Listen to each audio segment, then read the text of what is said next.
కొన్నిసార్లు తాకట్టు కన్నా అమ్మకమే మేలు కదా. Value gold 9477894778. తిరుపతిలో ఒక ఆటో స్టాండ్లో ఉన్నాం మనం. అనేక మంది ఆటో మిత్రులను అడుగుతూ వస్తూ ఉన్నాం.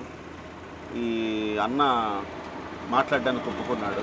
అన్నతో మాట్లాడదాం. అన్న, ఎట్లా ఉందన్న తిరుపతి రాజకీయం? తిరుపతిలో జనసేన వర్సెస్ వైఎస్ఆర్సీపీ ఉంది కదా, ఎవరు ఇద్దరి మధ్య పోటీ ఎట్లా ఉండొచ్చు అంటారు? తిరుపతిలో ఎక్కువ కూటమి అంటున్నారు సార్. నేను అనేదే కాదు, జనాలు కూడా అనుకుంటున్నారు. కూటమి అనుకుంటున్నారా? కూటమి. సో ఎందుకు గెలుస్తుందని కూటమి?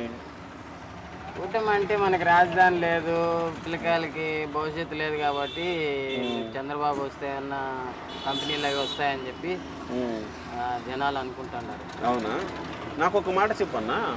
చాలా మందిని ఇప్పటికి ఒక 10 మందిని అడిగా ఆటో వాళ్ళని. ఈ 10 మందిలో అన్నొక్కడే మాట్లాడడానికి ఒప్పుకున్నాడు. కెమెరా తీసేస్తే 10 మంది కూటమే అంటున్నారు, కానీ మాట్లాడడానికి భయపడుతున్నారు. ఎందుకన్నా మాట్లాడడానికి భయం వేస్తున్నారు? అదే సార్, మీడియాలో పాటు చూసి మళ్ళీ ఎందుకు మాట్లాడావు అవి ఇవన్నీ దౌర్జన్యం చేస్తారు అనేసి భయపడతారు. అట్లా ఉంటుందా నిజంగానే? ఉంటుంది, చూస్తాను కదా మామూలుగా మనం టీవీలో అక్కడెక్కడ చూస్తాను. అందుకోసం భయపడతాను. ఇక్కడ తిరుపతిలో ఎవరు పోటీ చేస్తున్నారు తెలుసా మీకు? వినయ్ రెడ్డి, తర్వాత వచ్చి జనసేన తరఫున శ్రీనివాసుల పేరు. జనసేన గుర్తు తెలుసా మీకు? గుర్తు తెలుసు. గ్లాసా? గాజు గ్లాస్. ఇప్పుడు మీరు చాలామందిని, అంటే నేను ఆటో వాళ్ళని ప్రత్యేకంగా నేను ఎందుకు మాట్లాడుతున్నానంటే, వీళ్ళు తిరుపతిలో బయట ఆటో వాళ్ళకి తిరుపతిలో ఆటో వాళ్ళకి చాలా వ్యత్యాసం ఉంది. ఎందుకంటే తిరుపతిలో ఆటో వాళ్ళు చాలామంది ఇతర ప్రాంతాల నుంచి వచ్చిన వాళ్ళను కూడా రవాణా చేస్తూ ఉంటారు. వాళ్ళందరూ కూడా పిచ్చాపాటి మాట్లాడతారు. ఈయన కూడా ఆటో వాళ్ళు డ్రైవర్లతోటి వాళ్ళతోటి డ్రైవర్లు ముచ్చటిస్తూ ఉంటారు రాజకీయాల గురించి వెళుతున్న క్రమంలో. అందుకోసం వీళ్ళకి ఎక్కువగా కాస్త రాష్ట్రం పట్ల కూడా అవగాహన ఉంటుంది. అంతేనా అన్న నేను చెప్పింది? ఎక్కువ ఆటోలో కూర్చోండే వాళ్ళు కూడా ఎక్కువ చాలా వరకు కూటమి వరకు మొగ్గు చూపుతున్నారు. ఈ ప్రభుత్వం పోవాలంటున్నారు.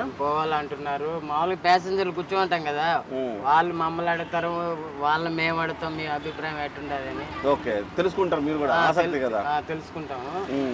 ఎక్కువ కూటమికే చెప్తున్నారు. చాలా మంది లేడీస్ కూడా వాళ్ళే అడుగుతారు, ఎట్లుంది పరిస్థితి అని. నన్ను చాలా మంది అడిగారు లేడీస్. వాళ్ళు మా మీడియాలో వాళ్ళు కూడా క్లాస్ వాళ్ళే అడిగారు, ఏం బాబు ఈసారి ఎట్లా ప్రభుత్వం ఎట్లా అంటే వాళ్ళే చెప్తున్నారు. ఓకే, నువ్వు ఒకవేళ ఈసారి కూటమి వస్తుందంటే వాళ్ళు కూడా నిన్ను మా బాధ పెట్టకూడదని కూటమి అంటారేమో? అట్లేం లేదు సార్, వాళ్ళ అభిప్రాయం మనం ఇప్పుడు మీరున్నారు సార్, మిమ్మల్ని అడిగితే మీరు మీ అభిప్రాయం చెప్తారు, కానీ నేను చెప్పు అంటే నువ్వు చెప్పవు కదా. వాళ్ళ మనసులో నింటి వచ్చింది అంతే. సో బయట రాష్ట్రంలోని వివిధ ప్రాంతాల నుంచి వచ్చే వాళ్ళు కూడా కూటమే అంటున్నారు. కూటమే అంటే ప్రభుత్వం మీద వ్యతిరేకత, లేకపోతే చంద్రబాబు పవన్ కళ్యాణ్, చంద్రబాబు అండ్ మోదీ ముగ్గురు కలిసి వస్తున్నారు కదా? అట్లేం లేదు సార్, ఇప్పుడు డెవలప్మెంట్ ఏం లేదు సార్. కనీసం సిటీలో రోడ్లు కూడా బాగాలేవు. ఈ ఆటోలో కూర్చోండి వాళ్ళు ఆ లేడీస్ గుంతులేకి దిగే కుందిగా బాగా అంటున్నారు. అది కాదన్న, ఆటో వాళ్ళకి ఏదో డబ్బులు ఇస్తున్నాడు అంట కదా? అది ఎవరికై సార్, అందరికి ఇవ్వలేదు, నాకు ఇవ్వలేదే సార్. నీకు ఇవ్వలేదు? సరే, ఇచ్చేవాళ్ళు కూడా చాలా మంది ఉన్నారు కదా. హ్యాపీ ఏం తెలియదు సార్ నాకైతే. నాకైతే ఇవ్వరు, నేను తీసుకోవాలా. ఎందుకు తీసుకోలేను? నేను అప్లై చేయట్లేదు సార్. ఫ్రీ వద్దు అనుకున్నా నేను. ఏది కానీ ఫ్రీ ఇచ్చేటి వద్దు, ఆ ఫ్రీ తీసుకునేసి మనం ఈ మార్గం తయారవుతున్నాము. ఫ్రీ ఇచ్చేది వద్దు, తీసుకునేది వద్దు, మనం వాడుకునేది వద్దు. ఫ్రీ అనేది మాట క్యాన్సిల్ చేశారు. ఇప్పుడు అమ్మ ఒడి అంటారు సార్. అమ్మ ఒడి మన పిల్లకాయలు మనం సంపాదించి మనం చదివించుకోవాలి, కానీ వాళ్ళు ఇచ్చింది తీసుకొని అది అవసరం లేదు కదా. ఫ్రీ లేకుండా ఉంటేనే రాష్ట్రం బాగుపడుతుంది.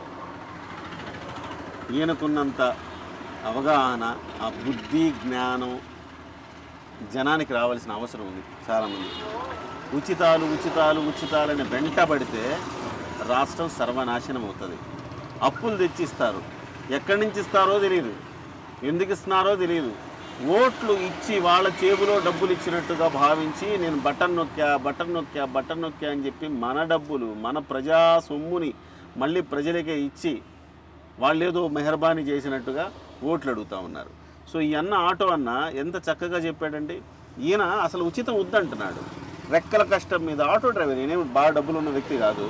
ఇక రెక్కల కష్టం మీద బతుకుతున్నాడు. నా పిల్లల్ని నా శక్తితో నేను సంపాదించిన డబ్బుతో చదివిస్తానంటున్నాడు. చూసారా, ఈయనకి సెల్యూట్ అన్న, నీకు సెల్యూట్ అన్న. చాలా గొప్పగా మాట్లాడావన్నా. ఏ పార్టీకి అనేది పక్కన పెడితే రాష్ట్రంలో అసలు సమాజంలో ఉన్న పెద్ద సమస్యని ఈయన చెప్పాడు, ప్రస్తావించాడు. థ్యాంక్ యూ అన్న, థ్యాంక్ యూ సో మచ్.